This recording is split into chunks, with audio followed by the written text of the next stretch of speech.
안녕하세요, 엠버서더 여러분. 오늘 강의 주제는 견봉화 충돌증후군에 대한 최신 논문을 통한 이해와 재활 전략입니다.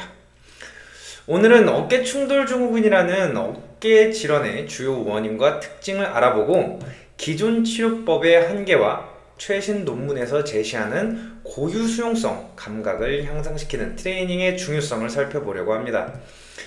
어깨 충돌증후군은 반복적으로 어깨 높이보다 높은 위치에서 손을 뻗어서 일을 하는 환경, 그리고 자세 불균형 등 여러 요인에 의해서 발생하는 질환입니다. 어깨 충돌증후군은 SIS라고 이야기하곤 하는데요. SIS는 Subacromial Impingement Syndrome의 약자로 견봉화 공간에서 발생하는 충돌에 의해 생기는 증후군이라고 이해해 주시면 되겠습니다. 오늘 강의에서 제가 SIS라고 이야기할 수도 있는데 그때마다 그냥 충돌 증후군을 이야기하는구나 이렇게 생각해 주시면 감사하겠습니다. SIS, 즉 충돌 증후군은 여러 요인에 의해 발생하는 만큼 다양한 재활 전략이 필요합니다. 본 강의를 통해 여러분들은 SIS 재활 전략과 관련해 폭넓게 이해하실 수 있으실 겁니다. 함께 문제 해결 방안을 고민하고 건강한 어깨를 만드는 실천적인 팁을 공유해 보도록 하겠습니다. 일단 SIS 정의와 발생 배경에 대해서 설명드리도록 하겠습니다. 견봉화 충돌증후군은 어깨를 자주 쓰는 환경에서 흔히 나타나는 질환인데요. 대표적으로 통증, 그리고 관절 가동 범위의 제한, 그리고 어깨 주변 근육의 불균형, 이에 더해서 어깨 주변 근육의 근력의 약화가 발생합니다. 반복적인 상지 부하나 잘못된 자세가 근본적인 원인으로 거론되고 있는데요. 시기란 학자는 환경적, 생체, 역학적 요인이 이 충돌 증후군의 원인이 될 수 있다라고 보았었는데요. 여기서 환경적, 생체, 역학적 요소란 회원이 자주 경험하는 운동 동작, 가령 미용사나 건설 노동자와 같은 경우는 손을 높이 올리는 이런 움직임을 자주 수행하죠. 이러한 직군처럼 생체 역학적으로 충돌 증후군이 자주 발생하는 환경을 자주 경험하는 것을 이 환경적, 생체 역학적 요인이라고 이제 정의를 해볼 수 있을 것 같습니다. 이것처럼 그 사람이 자주 하는 움직임이 실제로 이 충돌 증후군의 원인이 될 수 있다는 이야기입니다. 또한 연구 결과 장기적 관점에서는 수술보다는 비수술적 접근이 이제 더욱 중요하다고 여겨지고 있습니다. 여기서 비수술적 접근이라 하면 무엇을 의미하냐? 운동 치료나 또는 자세 고정 또는 자세 교정, 오늘 발음이 좀 안 좋네요. 자세 교정 또는 물리 치료 같은 것들이 있죠. 자, 방금 든 예시로 미용사나 건설 노동자와 같은 경우 손상의 생체 역학을 고려해 어깨 높이 이상의 반복 작업을 줄이거나 뭔가 좀 높은 테이블을 밟고 올라간다는 그런 예시가 있겠네요. 쉬는 시간을 충분히 배분하는 등 작업 환경 개선이 필요하죠. 건강 전문인이자 트레이너로서 SIS 위험 요인을 초기부터 파악하고 적절한 운동과 교정 또는 안내하는 일이 무엇보다도 중요합니다. 그래서 오늘 강의에서는 그 실전 팁들을 구체적으로 다뤄볼 예정입니다. 충돌 증후군을 진단을 받은 회원님을 트레이닝한 적이 있으신가요? 병원에서는 충돌 증후군 환자들에게 일반적으로 초음파, 레이저, 침술 등을 권하곤 합니다. 하지만 만성 충돌 증후군 회원님들은 이러한 중재를 통해 일반적으로 해결되지 않는데요. 이러한 결과는 연구에서도 보고되었습니다. 여러 연구들에서 이 보존적 치료가 수술적 치료처럼 효과가 있다라고 보고한 연구도 있습니다. 하지만 물리치료 같은 경우는 장기간 유지 효과에 대한 검증이 부족한 상황입니다. 이런 물리치료는 충돌 증후군의 발생 원인 중 운동 제어적인 부분, 그리고 고유 수용성 감각, 감각과 같은 움직임과 관련된 많은 논리들이 빠져 있기 때문인데요. 특히 싱의 체계적 검토에서도 현재 표준화된 물리치료 프로토콜이 미흡하다고 지적을 했죠. 이에 대한 해결책으로 고유 수용성 감각을 향상시키는 운동 치료가 이제 대안으로 주목받고 있습니다. 제가 고유 감각 또는 고유 수용성 감각이라고 이야기했었는데요. 이거는 JPS라고도 이야기가 되고 있습니다. Joint Position Sense라고도 이야기가 되고 있는데 이러한 JPS를 평가하는 몇 가지 방법들이 있습니다. Passive Joint Position Reproduction 그리고 Active Joint Position Reproduction 등의 다양한 평가 방법이 있습니다. 이러한 평가 방법에 대해서 선생님들 한 번씩 공부해 보시는 걸 추천드리고요. 이러한 평가 방법은 어깨 손상별 재활 운동학 강의와 그리고 오프라인 세미나에서 진행하고 있으니 궁금하신 분들은 들어보시길 바랍니다. 고유수용성 감각은 관절이 어느 위치로 움직이고 있는지 우리 몸이 스스로 느끼는 능력을 말을 합니다. 이 충돌주근 재활에서 이 고유수용성 감각 트레이닝은 특히 중요하다고 이 싱과 미체너라는 학자가 제언합니다. 왜냐하면 우리 어깨 주변부 근육과 관절이 제대로 협응을 해야 이 통증을 줄일 수 있고 그리고 관절을 안정적으로 유지할 수 있기 때문이죠. 단순히 근력을 키우는 것만으로는 재발을 막기가 어렵습니다. 그렇기 때문에 많은 트레이너들이 어깨 관절의 고유 수용성 감각을 향상시키기 위해 어깨 안정화 훈련 또는 반응신경계 훈련 등의 훈련을 진행하곤 합니다. 하지만 한 가지 흥미로운 사실은 이러한 어깨 안정화 훈련은 연구 결과가 일관적이지도 않고 오히려 근력 운동이 고유 수용성 감각을 향상시켰다고 보고한 경우도 있습니다. 여기서 우리는 한번 생각을 해봐야 합니다. 우리가 생각하는 고유 수용성 감각은 우리가 좋아하는 국소 부위의 안정화 트레이닝을 통해서 향상되지 않을 수도 있다는 겁니다.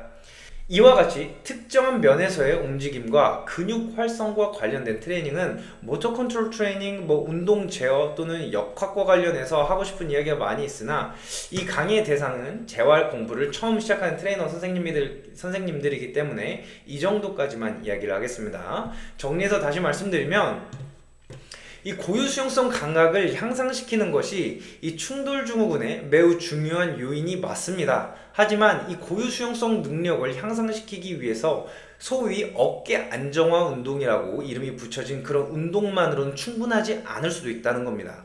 그래서 60분이라는 그 주어진 시간 내에 고유 수용성 감각을 향상시키기 위한 어떤 어깨 안정화 운동을 진행하는 것도 괜찮겠지만 그만큼 저강도의 어떤 근력 운동이나 다양한 면에서의 움직임을 일으켜 주시는 것을 저는 권장드리고 싶습니다. 자, 트레이닝을 진행하면서 이 회원의 어깨 통증이 실제로 얼마나 심각한지 그리고 재활이 어느 정도 효과적인지 파악하기 위해서는 객관적인 측정이 중요합니다. 지금 소개해드리는 도구들은 실제 트레이닝에서 사용할 수 있는 도구들인데요. 우선 가장 대표적인 통증 지표로서 VAS 시각적 아날로그 스케일이 가장 대표적으로 많이 쓰이고요. ROM도 이제 이러한 평가 방법으로 이제 평가가 되고 있는데 ROM과 같은 경우는 관절 운동 계측기로 이제 측정을 하거나 연구 상황에서는 3D 모션 캡처 기법을 통해서 정량화할 수 있죠. 하지만 우리 트레이닝 상황에서는 사진을 통해서 비교를 하거나 AI 평가 툴을 활용해 이제 진행을 할 수가 있습니다. 또한 어깨 기능 장애 평가에는 대시 설문지를 활용할 수가 있습니다. 이 대시 설문지는 오른쪽에 보이는 그림인데요. 이거 관련해서는 조금 이따 설명드리도록 하겠습니다. 자, 먼저 VAS 이 평가와 관련해서 설명드리도록 하겠습니다. 이 VAS의 대표적인 예시는 가장 위쪽에 있는 그림입니다. 지금 제 마우스 포인터 보이시죠? 마우스 포인터가 가리키는 이 그림인데요. 시각적 아날로그 스케일로 시각적으로 내 통증이 어느 위치에 있는지를 선택하는 그런 과정을 통해서 이 회원의 통증이 얼마나 심각한지를 평가를 할 수 있습니다. 그 다음에 ROM은 트레이닝 필드에서는 사진이나 AI 평가 툴을 활용해 측정을 할 수 있습니다. 아직 이 AI 평가 툴 같은 경우는 제대로 보급이 되지 않았고 트레이너가 사용할 수 있을 정도로 뭔가 깊게 또는 뭐라고 이야기해야 될까요? 기술이 발전되지는 않았습니다. 또는 기술을 완성시키지는 않았습니다. 하지만 햇빛에서 이제 트레이너 선생님들을 위한 AI 평가 툴을 제작하고 있는데요. 그 누구보다도 이제 현장을 잘 아는 사람으로서 선생님들이 현장에 바로 적용할 수 있는 그런 평가 툴을 만들고 있습니다. 그래서 선생님들 많은 관심 가져주시고 이 햇빛에서 이 평가 툴을 이제 론칭을 했을 때 빠르게 사진 예약하셔서 이 평가 툴을 확보하시길 바라겠습니다. 다음은 DASH입니다. DASH입니다. 우측에 나와 있는 그림이 대시 평가 항목들인데요. 자, 대시란 무엇인지에 대해서 설명드리도록 하겠습니다. 대시는 팔, 어깨, 손의 통증이나 기능 장애가 일상생활에 얼마나 영향을 미치는지를 환자가 직접 평가할 수 있도록 이제 고안된 설문지입니다. 다시 말씀드려서 뭔가 이렇게 정확한 기준이 있는 게 아니라 환자가 주관적으로 자기가 느끼는 그런 어깨 기능 장애를 평가하는 그런 툴인 거죠. 환자의 주관적인 그런 의견에 대해서 무시하는 사람도 있으나 환자가 혼자 느끼는 그러한 기능 장애를 계속해서 추적을 해 가면서 그 변화 양상을 보는 것은 정말로 의미 있는 그런 지표가 될 수 있습니다. 그렇기 때문에 선생님들께서는 이 대쉬 툴을 이 어깨 재활에 저는 적극적으로 활용해 주시는 것을 권장드리겠습니다. 이 대쉬 툴 같은 경우는 제가 PDF 파일로 우리 엠버서더 그 전용 게시판에다가 올려놓도록 할 테니 선생님들 많이 관심 가져주시고 선생님들께서 적극적으로 차용하셔서 이 트레이닝에 적용하시길 바라겠습니다. 자, 이 대쉬 툴의 목적은 상지의 기능을 종합적으로 평가하는 거예요. 그래서 SIS, 이 충돌 증후군 뿐만 아니라 다양한 그런 어깨 재활에도 사용할 수가 있습니다. 총 30문항으로 구성이 되어 있고요. 빠르게 체크해 볼 수 있는 그런 버전도 있고 이렇게 정밀하게 체크해 볼 수 있는 버전도 있습니다. 그리고 각각의 문항은 1점, 1점은 전혀 문제 없음이고 5점은 불가능인데요. 1점부터 5점까지 환자가 직접 체크하는 척도로 구성이 되고 있습니다. 싱이라는 학자는 지금 제가 싱이 발표한 그 논문을 계속 인용하고 있는데 싱이라는 학자는 중재 전후로 통증 또는 ROM 또는 이러한 대쉬 이러한 평가 도구들을 활용해 회원 또는 환자의 상태를 추적하는 것을 권장했습니다. 쉽게 이야기해서 증상 수정 평가를 이러한 도구들을 활용해 진행해야 한다고 이제 이야기를 했던 것이죠. 제가 방금 증상 수정이라고 말씀드렸는데 이와 관련해서는 오프라인 세미나에서 자세히 다루고 있으니 관심이 있으신 분들이 아니라 증상 수정과 관련해서는 반드시 선생님들께서 꼭 공부를 해 보시길 바라겠습니다. 재활의 방향성에 대해서 고민이 있으신 분들은 특히 휘코치가 진행하는 오프라인 세미나도 꼭 들어보시길 추천드립니다. 또한 평가를 진행할 때 우리는 주관적인 평가 역시 진행할 수 있습니다. 주관적인 평가 항목 중 반드시 평가해야 되는 부분 중에 한 개로 피로가 있습니다. 이 피로가 이 충돌 증후군의 원인 중 하나로 손꼽히고 있기 때문인데요.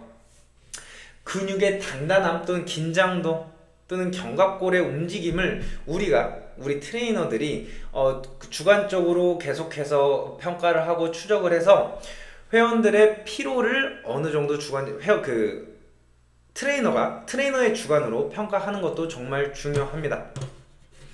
왜냐하면 이것은 이론적인 부분뿐만 아니라 우리 트레이닝 필드는 실기적인 부분도 있기 때문인데요.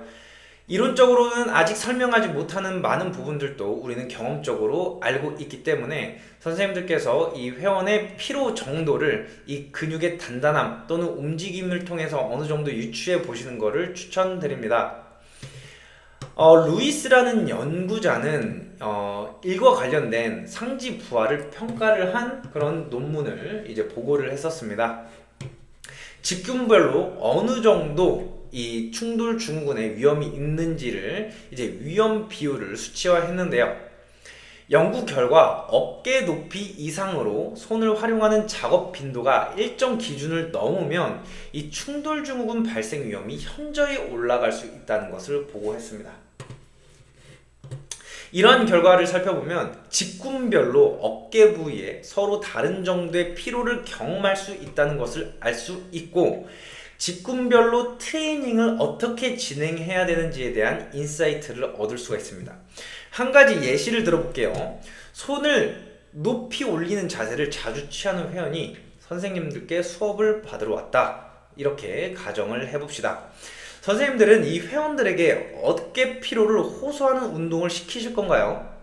물론 회원 컨디션이 좋아짐에 따라서 못하는 움직임이 없어야 할 것입니다. 하지만 회원이 재활 대상자의 회원이라면 그 회원의 취약한 부위를 기준으로 운동 강도가 설정되어야 하죠. 그렇기 때문에 회원이 재활 초기라면 어깨나 회전근개 피로를 기준으로 운동 강도와 종류를 설정을 해야 합니다. 정리해서 다시 말씀드린다면, 이 충돌 증후군이라는 것의 중요한 원인으로 한 가지 꼽히는 것이 피로인데, 이 피로는 직업에 따라서 다르게 발생합니다. 직군에 따라서 다르게 발생하는데, 그렇다는 것은 이 직군별로 이 어깨에 발생되는 피로가 다르고, 우리 트레이닝을 진행하면서 너무 과한 피로를 이 어깨에 발생시키면 안 되기 때문에 우리는 이 회원이 취약한 이 어깨를 기준으로 운동 강도나 운동 종류를 선택해야 된다는 것이죠. 그렇기 때문에 그 직군에 대한 이해도를 높이는 것이 선생님들께서 재활 트레이닝을 진행하는데 매우 도움이 되실 것입니다. 최근 연구들에 따르면 키네지오 테이핑은 통증과 ROM 개선에 효과적이라고 합니다. 그리고 견갑골 안정화 운동 또한 운동치료의 한 형태로 많이 연구가 진행되고 있는데요. 견갑골 안정화 운동이 통증과 ROM 모두를 향상시킨다고 보고한 연구도 있었으나 일치하지 않는 연구 결과들도 있어 개인별 반응 차이가 존재합니다. 이것은 많은 선생님들께서 경험해 보셨을 거라고 생각해요. 견갑골 안정화 운동을 어떤 회원님한테 적용을 했더니 그 회원님은 효과가 있고, 또는 다른 회원님한테 적용을 했는데 그 회원님은 효과가 없는 경우가 있을 수가 있습니다. 아마 대부분 그럴 거예요. 그렇다는 것은 그 운동이 그 어깨의 안정성을 확보하지 못할 가능성이 있다라는 것입니다. 그렇기 때문에 선생님들 어깨 안정화 훈련, 이꼴 고유 수용성 감각 또는 안정성 확보, 이렇게 1대1의 이꼴 관계로 이렇게 연결하지 마시고 다양한 중재를 통해서 회원의 근본적인 능력을 향상시키는 것을 추천드립니다. 한 가지 제가 좀 이 연구를 리뷰를 하다가 이제 선생님들께 말씀드리고 싶은 부분이 생겨서 또 가져와 봤는데요. 참 특이하게도 저항 운동은 고유 수용성 감각과 관절 안정성에 긍정적인 영향을 주었다고 이 싱이란 학자가 논문에서 강조를 했습니다. 자, 신기하지 않나요? 이 견갑골 안정화 운동은 고유 수용성 감각에 대한 이런 보고가 연구마다 다르게 제공이 되고 있는데, 저항 운동은, 우리가 자주 하는 이 저항 운동은 고유 수용성 감각을 향상시키고 어깨 관절의 안정성 향상에 기여한다라는 보고가 있다는 것입니다. 이것은 무엇을 의미하냐면, 이러한 결과를 통해서 우리는 여러 방법을 적절히 조합하는 것이 중요하다는 것을 알 수 있습니다. 현장에서 트레이너 선생님들이 이제 테이핑과 견갑 안정화 운동 그리고 저항 운동을 적절하게 적용을 한다면 다채로운 어깨 상태나 통증 단계에 더 폭넓게 대응하실 수 있을 겁니다. 또한 이전에 말씀드렸던 것처럼 중간중간 통증이나 ROM 변화를 체크하면서 프로그램을 조정하는 것이 바람직합니다. 충돌 증후군 재활 전략으로 견갑골 안정화 운동과 그리고 이 저강도의 근력 운동을 함께 적용하는 것이 핵심입니다. 이 견갑골 안정화 운동은 일반적으로 등 상부와 어깨를 지탱해주는 주요 근육, 승모근 또는 하부 승모근, 전거근 또는 능형근과 같은 그런 조그마한 근육들을 활성화해 견갑골이 바른 위치에 유지할 수 있도록 목표하는 그러한 운동을 의미하는데요. 거기에 저강도의 근력 운동, 예를 들어 통증이 느껴지지 않는 선에서 진행하는 디클라인 푸시업 또는 무릎 푸시업 등이 있겠죠. 이러한 것들을 병행을 한다면 훨씬 효과가 좋다라는 것입니다.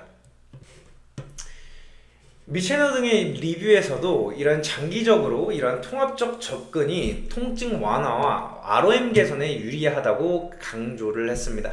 트레이너 선생님들은 평소 고객이 어떤 자세를 취하고 또는 직업 환경에서 어떠한 자세를 자주 하는지를 캐치한 다음에 그 회원의 피로에 취약한 부위를 기준으로 이러한 어깨 견갑 안정화 운동과 그리고 우리가 자주 진행하는 저강도의 어떠한 그런 부하 운동, 저항 운동을 이제 적절하게 조합해서 회원들에게 주는 것이 바로 이 어깨 충돌 증후군 재활의 핵심 요소라는 것이죠. 그리고 주목할 만한 몇 가지 연구 결과에 대해서 설명을 드리고 넘어가도록 하겠습니다. 루이스에 따르면 2023년도에 이제 발표된 논문인데요. 직업적으로 어깨 높이 이상의 반복 작업이나 손, 팔 진동이, 다시 말씀드려서 뭔가 이게 덜덜덜 떨리는 그러한 뭔가 공사장에서 일을 하시는 그런 분들이 어깨 충돌 증후군 수술 위험이 높다라고 보고를 하였습니다. 예컨대 위험 비율이 최대 2.30까지 상승한다라고 보았습니다. 해당 노동자들이 견봉하 충돌 증후군에 걸릴 가능성이 높다는 것이죠. 이 외에도 주목할 만한 연구 결과 한 가지를 소개해 드리도록 하겠습니다. 어깨 운동 중재는 장기적으로 모두 기능 개선에 도움이 되지만 초음파와 그리고 침술은 아직 검증되지 않았다라고 보고되었습니다. 따라서 현장에서 이 트레이너들은 작업 환경을 개선해주면서 운동 재활을 병행하되 초음파나 침술 치료로는 이 장기적인 효과가 떨어질 수 있다는 것을 고려해야 합니다. 물론 우리가 침술이나 초음파를 진행할 수 있는 그런 사람들은 아닙니다. 하지만 회원들의 어깨 재활과 관련해 이를 고려해 회원들이 운동에 적극적으로 참여할 수 있게 동기부여를 해야 한다는 것이죠. 정리해서 다시 말씀드리면 직업 환경에 따라 확실하게 이 충돌 증후군이 발생될 수 있는 그런 직군들이 있고, 그리고 그런 직군들이 일반적으로 선택하는 그러한 물리치료 또는 침술치료 또는 초음파 같은 경우는 장기적으로 효과가 검증되지 않았으니 우리는 그 회원들에게 우리와 같이 운동을 진행해야 된다라는 것을 정확하게 설명하고 설득할 줄 알아야 한다는 겁니다. 이전에 루이스 학자가 이제 발표한 건설 노동자들, 특히 손과 팔에 막 진동이 이렇게 경험을 하는 그런 사람들이 이 충돌 증후군이 높다라고 이야기한 그 루이스죠. 그 루이스라는 학자의 연구에서는 또 주목할 만한 한 가지 데이터가 있었는데요. 특별히 신장이 작은 경우 어깨 높이 이상의 작업을 수행할 때 부하가 더 커질 수 있다라고 이야기를 했습니다. 어찌 보면 당연한 이야기인데 너무나 당연하기 때문에 우리가 그냥 간과하고 넘어갈 수 있는 그러한 부분입니다. 키가 작으신 분들이 뭔가 손을 뻗으려고 계속해서 반복을 할 때 그때 충돌 증후군이 더욱 더 심해지거나 충돌 증후군이 발생할 수 있다는 것입니다. 그래서 이럴 때 작업대를 조정하거나 또는 도구를 사용해서 어깨를 과도하게 들어올리지 않도록 이 작업 환경을 개선하는 것이 중요합니다. 트레이너는 대상자의 개인 일 패턴을 분석해서 스트레칭을 제공하고 그리고 작업 환경 조절을 적절하게 진행해 주어야 합니다. 예를 들어서 하루 쉬는 시간을 배치해가지고 이제 이 견갑골 안정화 운동을 짧게라도 반복하도록 독려를 할 수 있고요. 또는 어깨에 스트레스가 누적되지 않도록 이 작업대를 설치한다던가 아니면 또 다른 대안 방식을 알려주어야 합니다.